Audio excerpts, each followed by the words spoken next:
Eu consegui alcançar 164 acertos no Enem 2023, conseguindo uma vaga em medicina na Federal. E uma das principais habilidades que eu tive que obter para conseguir esse resultado tão satisfatório foi aprender a fazer um cronograma e planejar meu dia de forma eficiente. No vídeo de hoje eu vou te explicar detalhadamente como você pode montar um cronograma para você, vou te contar como foi o meu cronograma nesse ano também, para garantir que esse ano seja seu último ano ali de cursinho, que você consiga sua aprovação, ou até mesmo para você aí que já está estudando, já está na faculdade e quer aprender a manejar melhor seu tempo, para ter mais tempo livre, para ter também melhores notas, e tanto isso para quem está estudando para o vestibular também. Fazendo um cronograma eficiente, você consegue ter mais tempo livre e mais paz para você descansar. Bom, antes de mais nada, eu preciso falar sobre o perigo aí dos cronogramas prontos, que muitos cursinhos aí baratinhos na internet, que muitos perfis do Instagram já disponibilizam. E o grande problema disso é que, além de não ser nada personalizado, algo padrão que eles querem que encaixe para todo mundo, esses cronogramas também muitas vezes não consideram pontos importantíssimos para o aprendizado e para a retenção do conhecimento a longo prazo, como por exemplo a revisão. E seguir esses cronogramas vai te frustrar, vai te estressar, porque justamente você está pegando algo aí que foi feito de forma genérica e está querendo adequar para a sua realidade, que muitas vezes não é compatível com aquele cronograma. Fuja disso, porque senão isso vai destruir sua aprovação e seus resultados com o estudo.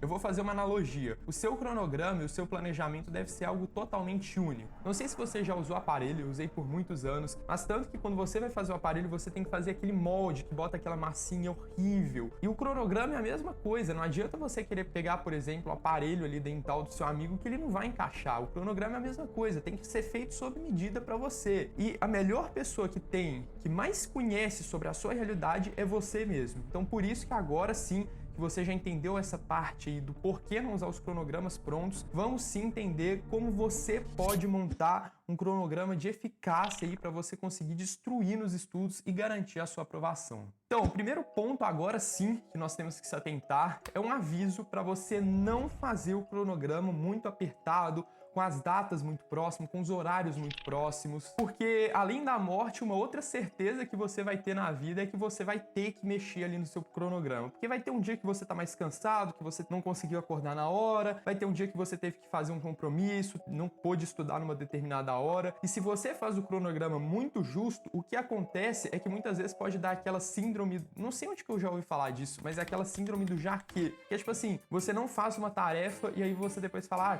já que eu não consegui fazer essa, vou chutar o balde, vou ver série aqui mesmo. Então isso é perigosíssimo. Você fazer um cronograma muito apertado pode te frustrar muito, porque você vai no dia cheio de expectativa, aí você vai, ocorre um imprevisto, você não consegue manejar ali porque tá tudo muito apertado, e aí seu dia, muitas vezes sua semana, porque aí no outro dia já acumulou coisas do dia passado, que você precisava, então tipo assim, vira uma bagunça, vira uma bola de neve e acaba que o seu planejamento e o seu cronograma vão totalmente pro lixo. Então, evite de fazer um cronograma aí como tá na tela, um cronograma muito apertado, sem muita brecha ali de horário, e busque fazer mais um cronograma nesse estilo, que são mais em blocos, você tem mais mobilidade, você coloca uma folga de tempo. Mesmo que você não precise de todo esse tempo para fazer uma tarefa, é bom você deixar uma folga, porque caso ocorra um imprevisto, fica mais fácil ali de você manejar. O seu cronograma, ele deve ser realista, não adianta você colocar no papel um cronograma que você vai ter 12 horas de estudo, sendo que você não vai estudar nem 6 horas. É melhor você fazer um cronograma visando 6 horas, que você consiga cumprir todos os dias, que fazer um cronograma assim super apertado, que você não vai conseguir cumprir aí por uma semana, por 2 semanas. Então, tipo assim, faça com brecha. Agora aí que você já tem essa ideia de deixar o cronograma com algumas brechas, isso daí é tipo a fundação de um prédio, é o que vai sustentar tudo. E agora sim você está preparado aí para ver como eu organizei, como eu fazia meu planejamento esse ano. E calma que não é para você pegar exatamente o meu dia, até porque foi feito para as minhas peculiaridades, não é para você copiar, mas sim para você entender o grosso. É como brincar de Lego. Você vai entender o porquê das tarefas que eu coloquei, você vai pegar essas tarefas e aí você vai montar do jeito que você achar melhor, com base nas suas preferências. Então, eu vou te dar as peças soltas aqui, eu vou te mostrar como eu organizava essas peças, mas você que tem que pegar essas peças e organizar da maneira que fica melhor aí para você. Então, a minha semana era basicamente assim. De manhã eu assistia às aulas ali de 7 a meio de 20. Depois eu ia pra academia, almoçava, e aí sim, quando eu fosse voltar a estudar lá pelas 2 da tarde, eu fazia os exercícios que eu tinha tido no dia. Ou seja, se eu tive aula de matemática, de biologia, de química, eu ia fazer os exercícios disso que eu tive aula pela manhã. Essa parte dos exercícios me demandava mais ou menos umas 2 horas. E aí depois disso, 3 vezes na semana, dependia dos dias que tivesse mais tranquilo de horário, eu colocava as listas revisionais. Eram 3 listas porque eu fazia uma de matemática, uma de ciências da natureza e uma de ciências humanas. Eu não fazia de linguagens porque o meu próprio estudo de linguagens eu já usava as provas antigas, tudo, então não entra muito. Colocava aí cerca de 30 questões em cada uma e aí tinha um tempo de correção também, que demorava mais ou menos uns 40 minutos para corrigir, dependendo uma hora. E a última tarefa do dia era justamente fazer os flashcards, que eram basicamente cartõezinhos ali que eu colocava uma pergunta e no verso eu colocava uma resposta. E eu recomendo muito que você faça e revisa eles todos os dias. Pega um tempinho ali, tá indo para algum lugar, tá indo de carro ali, tá indo de ônibus, aproveita aquele tempo que muitas vezes você ia mexer ali no TikTok, pega, revisa ali os flashcards, gasta uns 40 minutinhos revisando que você já vai estar, ó, na frente de muita gente. E aí, uma vez por semana eu colocava um simulado para eu fazer, eu colocava sábado à tarde ali, porque era o melhor horário, um horário que folgava, e aí sim, o domingo eu ficava descansando e também ficava por conta ali de elaborar as listas revisionais e também de planejar a próxima semana. Então eu ficava umas 2 horas ali elaborando as listas da semana e também ficava uns 30 minutinhos ali planejando o que eu faria, quais seriam os meus próximos horários. Agora que a gente já viu essa visão macro, o geral, eu vou aprofundar um pouco mais em cada um desses tópicos para você entender a importância de cada uma dessas peças aí do meu cronograma, porque isso vai te facilitar entender o porquê fazer, qual que vai ser o melhor horário para você encaixar aquilo ali na sua rotina. Sobre as aulas, eu fiz no cursinho presencial. E antes de você pensar, tipo assim, você fazendo cursinho, então era muito fácil, era só ver as aulas que pronto, você vai passar. E calma que não é bem assim, porque o cursinho ele só te dá as aulas, envolve muito planejamento, fora do cursinho também, tanto que a minoria das pessoas que estão lá dentro passam. Mas o lado bom de quem tá no cursinho presencial é porque já tá aí, não tem que se preocupar muito com a organização dos conteúdos, porque isso o cursinho faz para você. Mas se você tá vendo um cursinho online aí, muitos até disponibilizam um cronograma para você seguir, o que é muito bom também, se você achar que ficou bem feito, pode seguir o do cursinho online, que é perfeito também. Porém, uma dica que eu dou para você é dividir o seu estudo ali por frentes, porque isso facilita você andar mais rápido com a matéria do que você querer estudar tudo de forma linear. Vamos dar um exemplo aqui da física. Separa a física em frente A, que aí fica a questão da dinâmica, da cinemática, das leis de Newton. Separa a frente B, coloca a questão da termologia, da calorimetria, termodinâmica, ondas, ótica, toda essa parte. E aí na frente C você coloca a questão ali da eletrostática, eletromagnetismo e eletrodinâmica. E outro ponto também para você que está estudando sozinho é você estudar de forma lógica. Não adianta você querer, por exemplo, estudar o eletromagnetismo antes da eletrodinâmica, porque você vai entender com muito mais facilidade se você já tiver visto a eletrodinâmica primeiro. A mesma coisa eu recomendo para biologia. Se você ainda não estudou muito citologia, não adianta você querer ir para histologia. Claro que você consegue aprender, estudar tudo, mas fica mais fácil se você já tiver visto os pré-requisitos, entende? É tipo na química orgânica, não adianta você querer estudar as funções orgânicas se você ainda não entendeu direito o que são os hidrocarbonetos, que é ligação π, que é ligação sigma. Estude de forma lógica, que você estude ali com os pré-requisitos das matérias, que você não coloque o carro na frente do boi. E aí por isso escolha bons cursinhos online, aqueles que vão te dar uma base boa e que vão te direcionar ali com um cronograma ali mais ou menos já estabelecido para você não ficar totalmente perdido. Bom, e depois das aulas vinha a hora dos exercícios. A maneira que eu fiz e que eu recomendo você fazer também é a prática espaçada, porque essa daí é a maneira que mais tem evidência científica. Por exemplo, nesse estudo que está aí na tela, a prática espaçada foi classificada como extremamente eficaz aí para te ajudar a reter a longo prazo o conhecimento. Sabendo dessa vantagem toda, o que eu fazia? Lá era dividido por módulos, então tinha módulo 1, módulo 2, módulo 3, módulo 4, enfim. E aí, vamos supor que o professor de biologia começou hoje a ensinar sobre genética de populações, aula 1 do módulo. Aí o que eu fazia? Eu assistia a aula no dia e logo depois da aula eu já começava a fazer alguns exercícios. Eu batia o olho ali, dava uma olhada nos exercícios, via quais eu já conseguia fazer e já fazia. Por quê? Porque aí da próxima aula eu já ia fazer de novo, na próxima eu ia fazer, e eu ia fazer de forma espaçada, entende? Eu ia fazer um pouquinho a cada dia. Então, no primeiro dia, ok. Aí no segundo, eu já ia ter que resgatar também algumas coisas que eu aprendi na primeira aula pra fazer. E na terceira aula que tivesse no módulo, eu ia fazer os exercícios e aí ia ter que resgatar os conteúdos da segunda e da primeira aula pra fazer. Pra você ter noção da eficácia disso, eu coloquei uma imagem aí na tela que é basicamente duas situações. A primeira é no curto prazo. No curto prazo, sim, quem faz em bloco, ou seja, a pessoa que vai, termina, espera o professor falar toda a matéria pra ir fazer tudo em um dia, todos os exercícios daquele módulo, no curto prazo, sim, aquela pessoa vai ter um maior desempenho, como você pode ver aí na tela. Porém, no longo prazo, essa pessoa vai estar completamente em desvantagem em comparação à pessoa ali que fez a prática espaçada, porque a prática espaçada, ela consegue auxiliar muito mais ali na sua retenção a longo prazo. Faça um pouquinho a cada dia, porque aí você já termina o assunto junto com o término dos exercícios, você evita de atrasar a matéria e ainda por cima você vai conseguir ali estar utilizando a melhor técnica em relação a fazer exercícios para te ajudar a retenção a longo prazo, que é justamente o que você quer. Você vai estudar uma matéria em maio e você quer lembrar ela em novembro para você conseguir ali tirar uma nota muito boa na prova que você fizer. Então agora sempre comece a ter essa visão dos exercícios de querer fazer de forma espaçada e evitar de fazer tudo ali num dia, numa leva só. Bom, a parte dos exercícios está tranquilo, já te expliquei o principal aí que você precisa saber para você ver como você vai adequar na sua rotina. E agora vamos falar sobre as listas revisionais, que é uma parte importantíssima.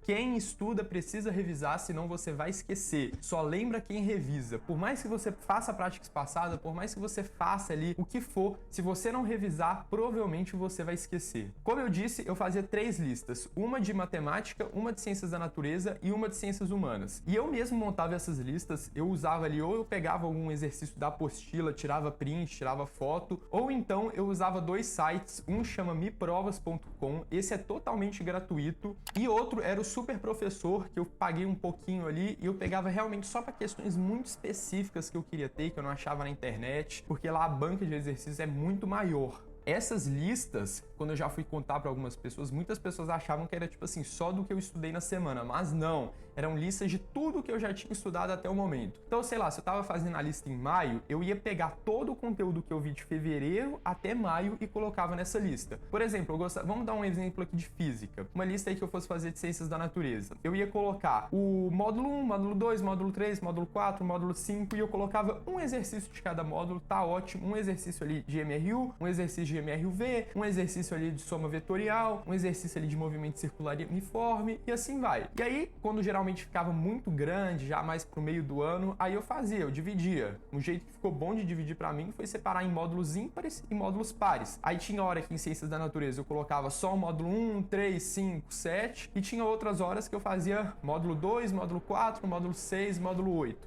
Mas isso vai de você. Essa divisão das listas fica totalmente a seu critério, mas o que eu recomendo ali é você colocar pelo menos uma vez na semana. Outras pessoas também que já me falaram que faziam de um jeito diferente, que eu achei bem legal também, em vez de fazer as listas, fazia, por exemplo, todo dia 5 questões de ciências da natureza, 5 questões de ciências humanas, 5 questões de matemática, 5 questões de linguagens. Então o segredo é você ir testar, ver coisas diferentes e pegar dessas coisas que você testou aquilo que mais te ajudou. E só uma observação, que ali em agosto, setembro, chegando mais no final do ano, eu comecei a fazer só provas antigas. Então eu pegava um Enem por semana ali pra fazer. Aí eu fazia tanto dia 1 quanto dia 2, organizava na semana do jeito que ficava melhor. Gostava de colocar ali no finalzinho da tarde. E nesse caso, mais no final do ano, eu gostava de fazer umas listas de reforço também para algumas matérias que caíam menos, matérias que eu sentia que eu tinha uma maior dificuldade. Então, para eu não ficar com essas matérias frias, eu gostava também de fazer umas listinhas pequenas ali só para dar um reforço para esses pontos específicos que eu precisava. Bom, sobre esse tema daqui eu poderia ficar horas e horas falando, só que no YouTube acaba que eu tenho que ser mais objetivo, até porque se eu fizer um vídeo de 1h30 aqui, eu acho que meu editor me mata. Sem dúvidas, o que vai mais alavancar os seus resultados aí no estudo, tanto para um vestibular quanto para a faculdade, é você ter conhecimento. Mas não só o conhecimento das matérias, como física, química, geografia, história, e sim o conhecimento mais subjetivo. Por exemplo, você saber como fazer um bom planejamento, você saber como estudar de forma efetiva, você saber como estudar e não esquecer o que você estudou, você saber como ser mais produtivo, como otimizar seu tempo, estudar mais coisas em menos tempo para você conseguir ali ter um maior tempo de lazer, aproveitar mais, ficar menos estressado. E eu falo isso porque eu mudei minha vida com o conhecimento. Eu consegui ali sair de 740 de média para 800 e pouco de média em apenas um ano. Eu falo isso porque eu senti na pele essa diferença. Em 2022, eu tava estressado, eu tava frustrado ali porque eu tinha feito 30 acertos em matemática, 24 em ciências da natureza, em apenas um ano, buscando otimizar essas outras áreas da minha vida, saber planejar bem, saber estudar bem. Eu fui aí para 42 acertos em matemática e 42 acertos em ciências da natureza. Então eu falo porque isso funcionou para mim. Isso eu apliquei na minha vida.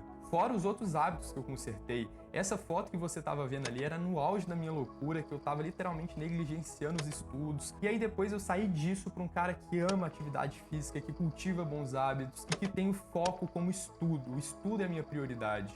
E por conta disso, por conta desse conhecimento que eu já acumulei nessa jornada, eu criei uma comunidade chamada Comunidade Everest. E lá você vai encontrar esse conhecimento necessário para você literalmente escalar a vida. Lá você vai receber aulas semanais que serão postadas todo domingo, além de ter acesso a uma comunidade exclusiva. Porque como eu falei nesse vídeo, uma coisa que é muito importante para fazer o cronograma, para os estudos e para a vida em geral, é você testar coisas novas, errar, ver o que deu certo, e lá você vai poder compartilhar, receber diversas experiências de pessoas aí que têm o mesmo objetivo que o seu. E calma que eu não vou cobrar uma fortuna por isso, que nem uns cursos aí que eu já paguei mais de R$1.000 e eles não entregam nem 10% do preço que eu paguei. Assim como a Netflix, que é uma mensalidade que você paga todo mês, eu fiz a comunidade Everest nesse esquema também. E eu podia muito bem cobrar R$300 e falar para você parcelar em 12 vezes, mas eu tô fazendo isso justamente porque eu confio que você vai pagar a primeira mensalidade e depois que você vê o conteúdo, entrar na comunidade, você não vai querer sair mais de lá. E por apenas R$35 por mês, que é mais barato do que a Netflix, você vai ter acesso à comunidade com todas as aulas, vai ter acesso ao grupo exclusivo. E mesmo se você não gostar, não sentiu que bateu muito ali, você tem 7 dias de garantia por lei que você pode ir pegar seu dinheiro de volta tranquilo. Então bora que eu te espero lá na comunidade Everest para você ter acesso a essas aulas fenomenais e a comunidade exclusiva. Bom, mas agora de volta ao vídeo, vamos falar da parte final. Que ok, eu te contei, te dei as peças, te expliquei cada coisa ali da minha rotina e o que você vai fazer com isso. Agora tá totalmente com você. Eu te dei as peças desse quebra-cabeça, eu te dei as peças desse Lego e agora você precisa ir e testar e ver como fica melhor para você montar na sua rotina. Não adianta você sair desse vídeo, buscar outro vídeo ali, perguntar para outras pessoas qual que é a fórmula mágica. O segredo de um cronograma eficiente é você pegar as coisas que dão certo, que tem evidência científica, as atitudes, as ações ali que vão alavancar seu aprendizado e você testar e ver como essa organização dessas tarefas vai se enquadrar melhor na sua vida. Por exemplo, testa se você prefere ter aula de tarde, aula de manhã, que horário que você rende mais, que horário que você prefere fazer os exercícios, que horário você prefere revisar os flashcards, que horário você prefere elaborar os flashcards. Espero que esse vídeo tenha te agregado valor e a sua missão agora é não enrolar, pegar o que eu falei nesse vídeo, aplicar na sua vida e testar para você conseguir logo melhores resultados. Então é isso, se inscreve aqui no canal para ficar por dentro das próximas novidades, que vem muito conteúdo fera por aí, e até a próxima.